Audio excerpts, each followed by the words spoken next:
Sungguh sweet Nabi mencintamu, hingga Nabi minum di bekas bibirmu. Bila marah Nabi kan bermanja, mencubithi dunia.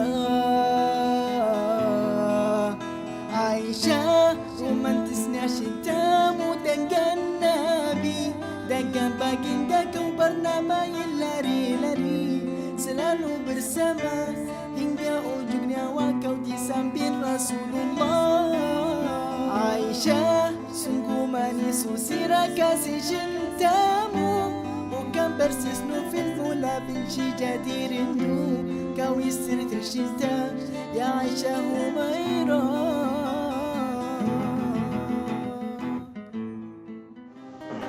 Adapun Sayyidatuna Aisyah Ridha, beliau adalah salah satu istri Kanjeng Nabi Muhammad sallallahu alaihi wa ala alihi wasallam, dan beliau memiliki khususiyah, memiliki keistimewaan yang tidak dimiliki oleh perempuan lain. Yang pertama, dari segi keislamannya. Siti Aisyah radhiyallahu anha itu lahir dalam keadaan orang tuanya sudah masuk Islam. Sayyidina Abu Bakar Siddiq sudah muslim, ibu beliau namanya Ummu Rumman itu juga sudah masuk Islam. Jadi Siti Aisyah tidak pernah mengalami zaman jahiliyah. Beliau lahir dalam suasana keluarga yang sudah muslimin, dan orang tuanya orang yang terpandang dalam keimanan dan ketakwaan, Sayyidina Abu Bakar Siddiq radhiyallahu anhu. Begitu juga keluarganya, keluarga pejuang, keluarga orang-orang yang memiliki andil besar dalam perjuangan Nabi. Nah, ini salah satu kemuliaan Siti Aisyah.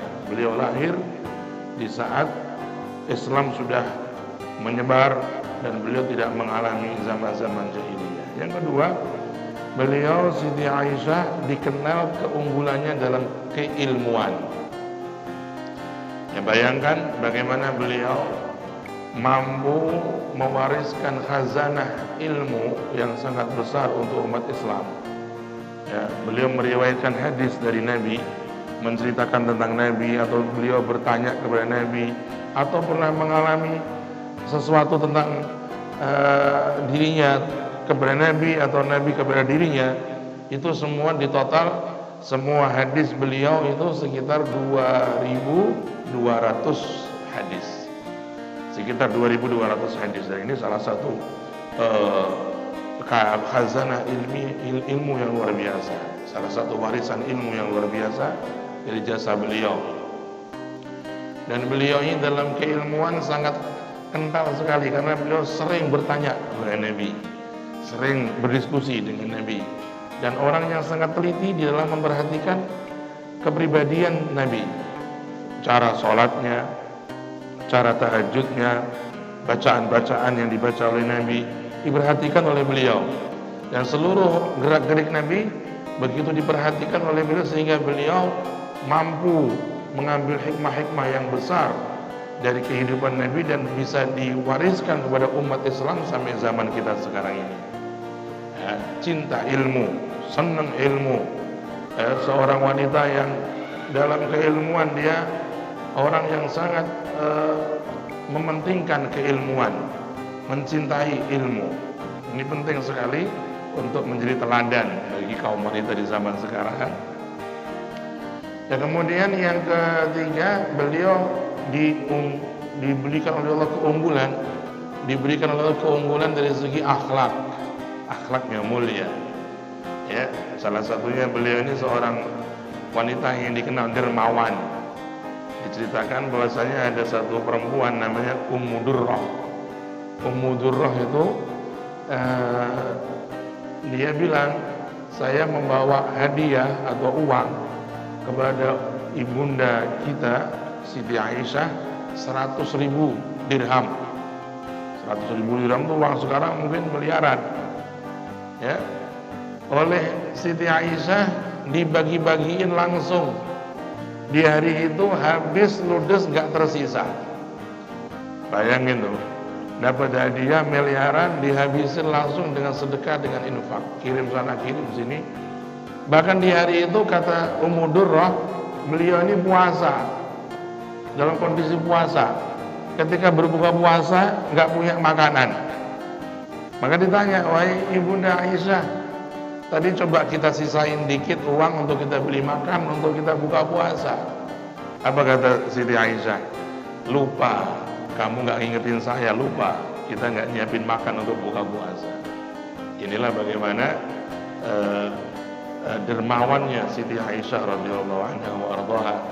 Ini salah satu akhlak yang perlu ditiru, ya, bagi kaum wanita yang salihah, yang ingin hidupnya berkah, memiliki jiwa dermawan, perhatian kepada saudara, kepada orang tua, kepada tetangga.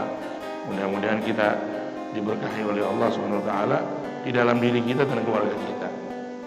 Begitu juga Siti Aisyah dikenal dari segi jasa-jasanya di dalam mendampingi Nabi sallallahu alaihi wasallam. Tentu Kanjeng Nabi di dalam perannya sebagai Nabi, di dalam perannya sebagai pemimpin, ya, pemimpin dalam sosial, pemimpin dalam kenegaraan, ya, pemimpin dalam menyampaikan risalah Allah ini, beliau banyak beban, beliau banyak tanggung jawab yang berat. Ketika beliau bertemu dengan Siti Aisyah di rumah beliau, maka Rasulullah sering terhibur, ya, dengan sikap-sikap manisnya Siti Aisyah, dengan ketaatan indahnya Siti Aisyah, bahkan canda-candanya Siti Aisyah kepada Rasulullah sallallahu alaihi wasallam. Kehidupan yang harmonis, kehidupan yang serasi, kehidupan yang indah di antara Kanjeng Nabi dengan Siti Aisyah. Dan banyak riwayat menyebutkan bagaimana interaksi antara Nabi dengan Siti Aisyah yang begitu menarik, begitu memukau, ya, diriwayatkan oleh banyak ulama, banyak ahli hadis. Ya, ada cerita hadis juga bahwa Nabi itu kalau manggil Siti Aisyah dengan panggilan yang menyenangkan Siti Aisyah. Beliau menyebut Siti Aisyah dengan panggilan ya Humairah. Ya, Humairah ini adalah perempuan yang berkulit putih yang kemerah-merahan di pipinya maksudnya. Jadi kulitnya putih, kemerah-merahan pipinya, dipanggil Humairah. Ya, ini salah satu akhlak Nabi sallallahu alaihi wasallam yang perlu dicontoh, ya. Bagaimana seorang suami memanggil istrinya dengan nama yang menyenangkan, nama yang membahagiakan, panggilan yang membuat istrinya bahagia dan senang. Nah, kemudian di dalam kehidupan rumah tangga Nabi begitu harmonis, begitu indah. Rasulullah dengan Siti Aisyah begitu akrab, begitu dekat, hatinya begitu menyatu. Ya, sampai Siti Aisyah cerita, dahulu Rasulullah kadang-kadang mandi itu bareng satu bejana, satu bak dengan Nabi. Kami mengambil air bergantian, bahkan kadang-kadang seperti bercanda berebut. Ya, begitu indahnya Nabi membangun keharmonisan rumah tangga. Ya, begitu pandainya, begitu hebatnya Nabi membangun suasana yang cair antara beliau dengan Siti Aisyah. Dan Siti Aisyah begitu mengimbangi, begitu senang dan bahagia dengan sikap-sikap Nabi itu. Nah, beliau menceritakan itu dengan senang, dengan bangga. Ya, dulu aku pernah mandi bareng dengan Nabi, satu bak, ya, kita ngambil air gantian, kadang-kadang rebutan. Nabi menyenangkan beliau. Dan ini salah satu kenangan indah yang pernah diceritakan Siti Aisyah. Pernah juga Nabi pernah dalam satu perjalanan peperangan, ya, Nabi ini dalam kondisi perang itu kadang-kadang masih menyempatkan nyenengin istrinya. Ya, dalam kondisi perang, ya, Nabi ngelihat Siti Aisyah ini kayak kecapean gitu atau gimana gitu, atau mungkin lagi ada pikiran. Akhirnya Nabi berkata kepada pasukan tuh, pasukan, ayo berangkat duluan, maju, berangkat duluan, biarin aku sama istriku di sini. Akhirnya pasukan pergi, mereka bercepat-cepat meninggalkan Nabi. Ketika sudah agak kosong, Nabi berkata kepada Aisyah, wahai Aisyah, maukah kamu berlomba dengan aku lomba lari? Oh subhanallah, ya, seorang Nabi, seorang Rasul, seorang pemimpin, seorang yang disegani oleh pemimpin dunia, tapi kepada istri menyempatkan, masih sempat-sempatnya ngajak lomba lari, menyapa istri, menyenangkan istri, subhanallah. Dan Siti Aisyah begitu welcome, begitu senang. Ayo ya Rasulullah, kalau emang jenengan ngajak lomba lari, ayo kita lomba lari. Siti Aisyah dengan Kanjeng Nabi, dan ini menjadi kenangan Siti Aisyah yang diceritakan oleh beliau, ya, kepada para sahabat, kepada para tabi'in. Karena Siti Aisyah itu setelah wafatnya Nabi, beliau menjadi marja, menjadi referensi, ya. Tidak kurang dari 300 ulama mengambil ilmu dari Siti Aisyah, baik para sahabat maupun para tabi'in. 300 ulama ngaji sama Siti Aisyah. Maka beliau sering menceritakan kenangan-kenangan indah dengan Nabi sallallahu alaihi wa alihi wasallam wa radhiyallahu anha. Ya. Dan yang lebih menarik lagi, pernah Nabi juga di suatu session itu ada tamu-tamu dari Ethiopia. Mereka ini datang ke masjid Nabi, mereka memperagakan kesenian, ya, kesenian orang-orang Afrika, orang-orang Habasyah. Habasyah itu Ethiopia lah gampangannya, ya. Mereka itu di masjid Nabi sedang memperagakan kesenian, ya, seperti joget-joget gitu, kesenian Afrika, kesenian Ethiopia. Nabi tanya, itu suara apa wahai Aisyah? Itu adalah kesenian orang-orang Afrika ya Rasulullah. Rasulullah mancing nih, Aisyah, kamu kepingin nonton nggak? Pengen lihat nggak? Iya ya Rasul, pengen. Ayo, kalau kamu ngelihat, aku dampingi, aku temani. Subhanallah. Nabi menawarkan untuk mendampingi Siti Aisyah menonton peragaan dan kesenian tersebut. Nah, akhirnya Nabi keluar menonton kesenian tersebut, ya, dan di depan para sahabat yang lainnya, Siti Aisyah akhirnya diminta oleh Nabi, wahai Aisyah, kau menonton dari belakang punggungku, nanti kamu bisa melihat. Akhirnya Siti Aisyah melihat tontonan peragaan tadi dari belakang Nabi. Nah, Siti Aisyah cerita, waktu kesempatan itu aku gunain untuk aku bermanja-manja, ya, deket-deket ke Nabi.